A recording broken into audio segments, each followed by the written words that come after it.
My God, it's December 2nd. We just watched AEW Dynamite, and welcome to Dave and Jay's Powerbomb, the most popular show in Louisiana. That's right. Winter is coming. Winter is here. This is probably the best Dynamite episode of the year. Let's get right into it. Okay, first match right off the hop. We got the Dynamite Diamond Ring Battle Royal. Got a bunch of guys in there, might have been 30, I don't know. Standard rules apply over top rope. Both feet hit the ground. Got some highlights here. Dark Order celebrating of Hangman Adam Page. Join the Dark Order. Hopefully Hangman does too, so he can have some redeemable qualities after his whole year of alcohol binge drinking. Yeah, also he part of the Dark Order, making some friendship there, and we're fans. Yeah, friendship is good. Sean Spears does something with his loaded glove. John Silver, he gets eliminated, so I drew a sad face. Dark Order saves Hangman. He's on the apron, gets booted out. They're all holding him up like Neo getting carried out by the machines in the Matrix. So it's pretty crazy. Looks like they found a new Messiah. Hopefully Brody ain't too pissed. And then Miro and Wardlow, they're having a showdown, the two big men. They're exchanging some blows and what have you. And then Sammy comes down and starts beating up Miro with MJF, and they all hop on Miro. And then free Sammy. Yeah, free Sammy. They get Miro out of there. But then Jungle Boy's left.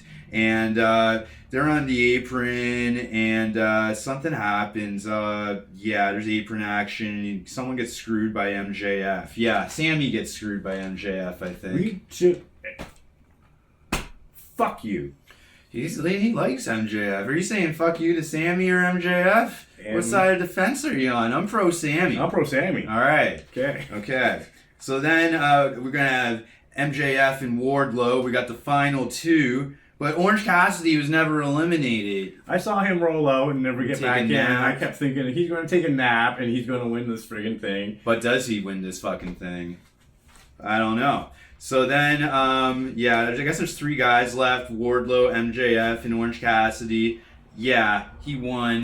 He hit the orange punch on both those guys. And I guess he's facing MJF next week for the Dynamite Diamond Ring. That's how they're playing it. It wasn't the winner gets the ring. The winner gets to face MJF next week for the ring. You know what's going to probably happen? Something totally awesome, like Sammy tag teaming with somebody against MJF. It might happen. More on that later. Alright, so next match we got Le Champion, Demo God, Chris Jericho going up against Kazarian. I don't know why.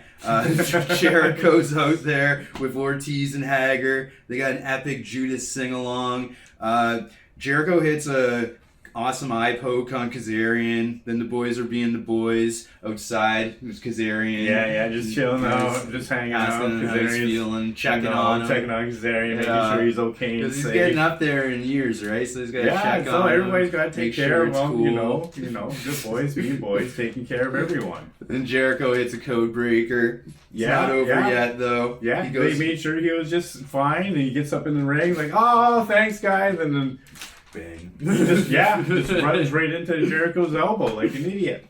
No, that's not what happened. It totally is. But then he hits the lion salt, which is reversed. They hit some top rope flip move, suplex. Kazarian tries to go in for the walls of Jericho. And then MJF comes in, and he's trying to throw in the towel. And our boy Sammy has to stop him. Free Sammy. Yeah, Kazarian's got the walls of Jericho locked in on Jericho, and MJF's coming in with the towel. Sammy stops him. Then Jericho's able to hit the Judas effect, and then he gets the pin on Kazarian.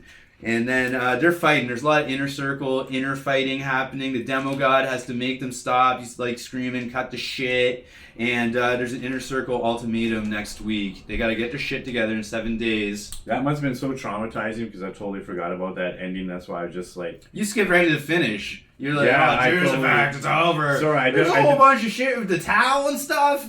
I know. You blocked it out. Because I love the boys. Two of your heroes are fighting, and you just want everyone to get along. I just love the boys. Okay. They're good. Well, so we got the Ultimatum next week. We were backstage. The Young Bucks ask Alex Marvez if they remember him getting kicked in the face by them. He does. They're fighting TH2 next week. But then those two guys, the Acclaimed on Dark, one of them raps. Yeah. There's always a place in wrestling for horrible rap. And they come out, they say that the Young Bucks are in the wrong direction, looking at each other's erections. It got really weird real quick. Then TH2 ran in there and beat them down. Beat down the Young Bucks, that is. So we have a feud going on. Yeah, which is good. Good storytelling. We got the best tag team division in the business on AEW. Then we got favorite Jay and I's, Britt Baker. She's going up against that short Russian girl, Leyla Hirsch. Britt's got her friend Rebel out there with her. And, some highlights. Britt hits a super kick, a DDT. Leyla hits a suicide dive on Rebel. There's a cross arm breaker on Britt, but then she reverses it into the lockjaw. It's not over yet, though. Flatliner into the turnbuckle. Britt hits that signature twisting neck breaker. Lockjaw. To the tap. Yeah, another notch in the win column for and then Britt right Baker. away, you got Britt Baker talking shit about Thunder Rosa. She didn't get a chance to talk shit, Jay. Thunder Rosa just barged right in there. I and started know, going totally to town. just kind of just interrupted our role model's moment. Rebel got some shots in there, though, but at the Yeah. end, everyone had to be separated. It was a big brouhaha. Yeah, and, like civilization just broke down at that moment because the women just couldn't get along because, cross promotions. That's right. More on that later. Big time in the history of professional wrestling on this side of the fence. I don't know what the fuck Vince is doing on his. But we got our TNT champion, Darby Allin, and he's tagging up with Cody Rhodes. They got Arn Anderson with them, and they're going up against Ricky Starks with Powerhouse Hobbs, and they got that old geezer Taz with them. And got a fast start to this match. Hobbs hits a big clothesline on Darby outside. He's taunting Cody with the push-ups. They're ragdolling Darby around. Does a super overhead throw. Then there's a hot tag into Cody, Homelander himself. And Cody cuts someone and tags in Darby. Darby hits that big coffin drop. Big win for Homelander, Cody, and Darby. Big win for the 7. Yep, the 7 get a big win. There's a post-match beatdown. Hobbs gets in there. Arn tries to save the day. He's fighting good for a little bit, and then he's getting beat down. Then Dustin comes in, and then once Brian Cage comes in, it's pretty much game over. FTW takes over the fake title of wrestling. Yeah. Fakest title in wrestling. And then, Brian Cage is giving people F5s, Brock Lesnar's moves. It's crazy. But then the lights go out, and there's some fucked up shit happening. It starts snowing. Yeah, it was like, what's going on here? And there's like a title, intro showing up on their Jumbotron. And oh my fucking god, Jay! It's Sting! Whoop, whoop. Woo! Yeah. So Sting comes out, he's clearing house, and he's got words for like all the boys. He tells Darby, keep doing what you're doing, kid. And then he goes up to Cody, he's like, I don't quite understand you. Then he goes up to Dustin, he's like, I used to wear face paint too. And then he goes up to some other guy who got beat down. Lots of like words, right? Like good advice. Sharing all of his feelings and past experiences with That's everybody right. in the corner. Sheriff's in town. It's just a shame because FTW probably could have got a lot of wisdom from that old man. Yeah, and Sting hasn't been on TNT television in 19 years, since 2001. Tony's like wetting his pants. Like, this is Tony Schiavone in his heyday, right? NWO, late 90s, ratings war. I love it. I didn't wet myself, though. Sting's got the bat. And He's then, got Floyd. yeah, and it's revealed later that Tony Khan has signed Sting to a multi-year deal. Hey, it's great for us. This is a good direction to go in. I'm not really a huge Sting fan, but I understand his importance. It's great to join the AEW revolution. That's right. Like and subscribe. You should.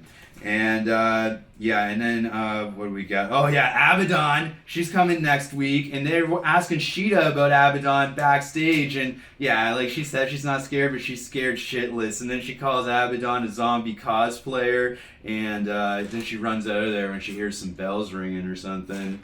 Yeah. I love it. Yep, Shida, coming from Japanese culture, we all know about all the crazy ghost girls coming from, those movies over there. The Grudge And and the so- fist in the back of the head and stuff. Yeah, so I totally understand why Shida is coming from, That's she's from Japan. things are weird like that over there. Look at Kenny Omega. Yeah, I heard they buy women's panties out of vending machines over there.